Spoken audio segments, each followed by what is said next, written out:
moment, we're going to go to a clip from Russell Means that we recorded back in November 2010 there on the Pine Ridge Reservation, the famous place where the massacre took place. And after that, we'll speak to Russell Means himself on his health and other related medical issues. Stay tuned. The Social Security system that everyone born and has to have a Social Security number or you can't get anything. In fact, your parents can even go to jail if they don't get you a Social Security number. Now with the Indians, not only do we have a Social Security number for that area of indebtedness, but our reservation and all its value, including the people on it, not only are we indebted on the Social Security number bit, but we're also featuring the state attorney general of the state of South Dakota and all the other states that have Indian reservations. They trade that reservation and the value of that reservation and the value of its people, the value of its air, the value of its carbon emissions are traded on Wall Street and through Dun & Bradstreet. It's listed. This value is put into financial instruments that are packaged and repackaged, just like the real estate fiasco. So we haven't even hit on all the swindles that Wall Street is visiting upon the people of America. You're nothing but a bunch of coupons for the United States government and the people who run it. That's it. American people, you're a commodity and you don't deserve anything else. And they're going to make sure you continue to be a commodity as long as the empire exists. As long as you allow the Constitution to be raped.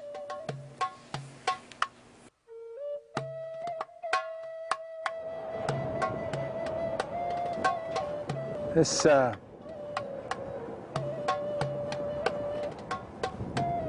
land now filled with Indians that are absolutely dependent on the government for everything. For everything. At any rate, you depend on the government, and what you'll end up with is poverty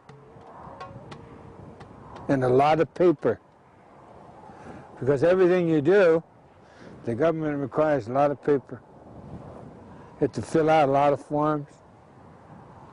Then they have to fill out a lot of forms. And then they go up to the next level of government, they got to fill out a lot of forms. And by the time it gets to where it's supposed to go, nothing happens. We have government health here. Our life expectancy, if you don't count AIDS, is the lowest in the world. Here. We are worse off than people in Haiti. Not only physically, but of the heart, our spirit,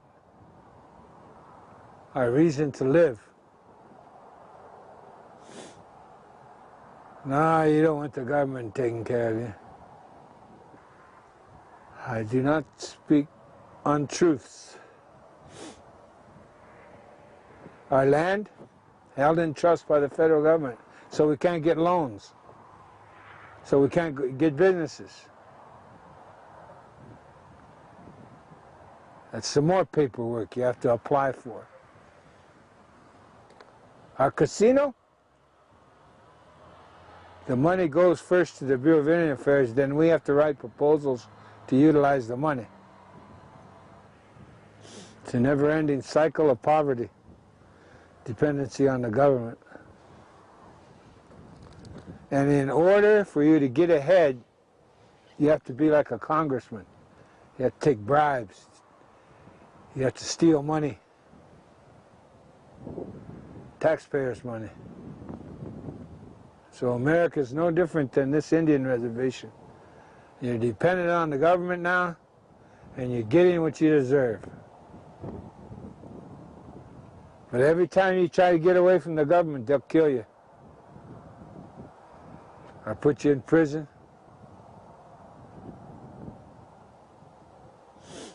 Or let you become an American.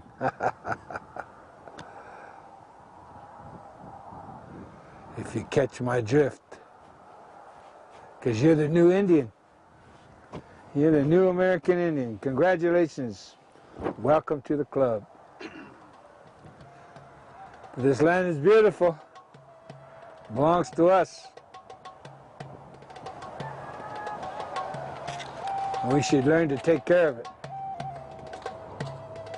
by fighting for her. She's worth it. And so are we.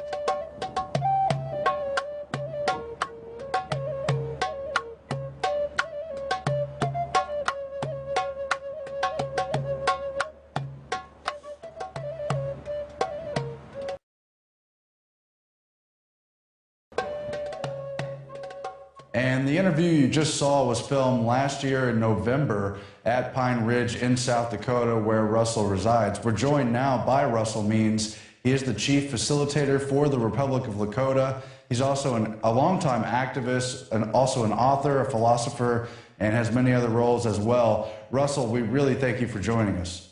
And thank you for having me.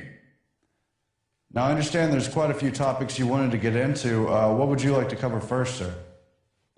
Well, I understand there are worldwide, and especially in the United States, a lot of people interested in my health conditions. Mm-hmm.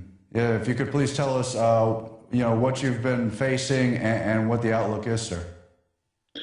Well, I really didn't know how serious it was until last week when one of my doctors in this alternative health facility in Scottsdale, Arizona, he showed me my scan when I first came in August, and then the scan taken last Monday of my cancer that was in my throat, lymph nodes, on my tongue, and in my lungs, where it had spread. And I was literally days away from my windpipe being closed off by the growth in the tumor in my throat. When I saw that, and he told me I was, days away from death's door, because I had not opted for any of the standard procedures they do to treat cancer. They poison you. It's a racket. They make sure you're going to die anyway. So I chose alternative methodology, not only from the Alternative Center, the only one in the United States that is alternative cancer treatment.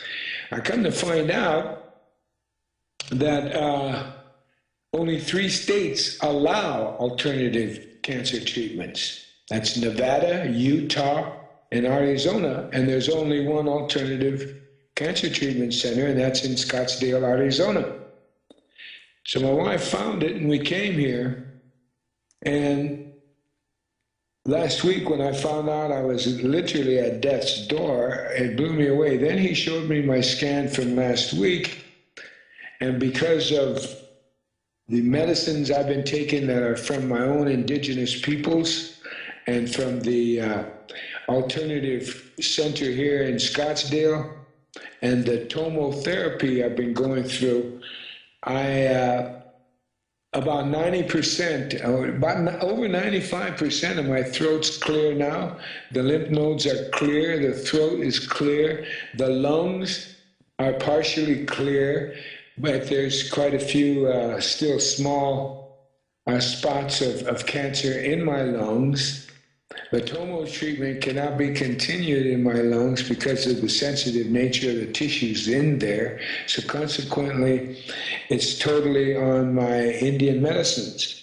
Now, what has transpired, and this is what the doctors have said, and they use the word flabbergasted. They're flabbergasted at my progress and my improvement. I consider myself anywhere from 80 to 90% cancer-free. I believe, and I believe the doctors that say 21 more treatments, and I will be cancer-free. I will have defeated the Columbus legacy. And it feels good, by the way, to let your audience know, to defeat Columbus once and for all. At any rate, I have come to find out just how illegal it is in this country to cure cancer. Because what I have found out, I've had to smuggle in indigenous medicines from Mexico and Canada. And I've had, of course, it's illegal, like I say, in 47 states to treat cancer in an alternative way. It's against the law to import alternative cancer treatments and scientific cancer treatments. You know, when Michael Douglas had cancer of the throat, same thing I had, he went to Germany and was cured. Germany has essentially eradicated cancer. But none of that technology is allowed in the United States. It's against the law. You can't import, as I've stated already, alternative cancer treatments across the borders of Mexico, any borders, into the United States. The cancer treatments they give you, which is radiation and chemotherapy, you know, the radiation kills the good cells, more good cells than it does cancer cells. Consequently, it weakens your immune system, and it makes you even more susceptible for more cancer and other illnesses that eventually kill you. It's a pure racket, money-making racket in this country. And, you know, I know that most of the audiences of Alex are already sophisticated enough to know that the medical industry is nothing more than a racket, but to become face to face with it and to realize how immense and thorough this racket is. You know, they designed to kill you in this country with their alleged medicines, because no matter what you do with those medicines, it weakens your immune system. Prior to being diagnosed with cancer, I had thrown away all my meds. I cured myself through diet and exercise of diabetes, rheumatoid arthritis, high cholesterol, hypertension, and gout. All those meds I threw away, and I thought I was disease-free, and then the next thing that hits me is cancer. So now I'm going to be cancer-free shortly here, and I just want people to understand the depth and the evilness of the medical industry. And I'll tell you some of the arithmetics of it. This Tomo laser type machine that targets only the bad cancer cells. It beams in there into your body, and it only kills bad cancer cells. None of the good cells like radiation does. Problem is, it takes a couple of days for each patient to be programmed in this Tomo machine. Then, and during that 2 days, it only takes an hour to program a radiation machine. So you see that radiation that hits you kills the more good cells than bad cancer cells, weakening you. But the point is, you make money. You know, you're a doctor. If he chooses just radiation, he can make in 2 days, with 1 hour of programming, he can make over $1 million. Over $1 million, up to 1.6 million off of cancer patients. But with a Tomo machine, in that 2 days, you can only do one patient. That's about $100,000.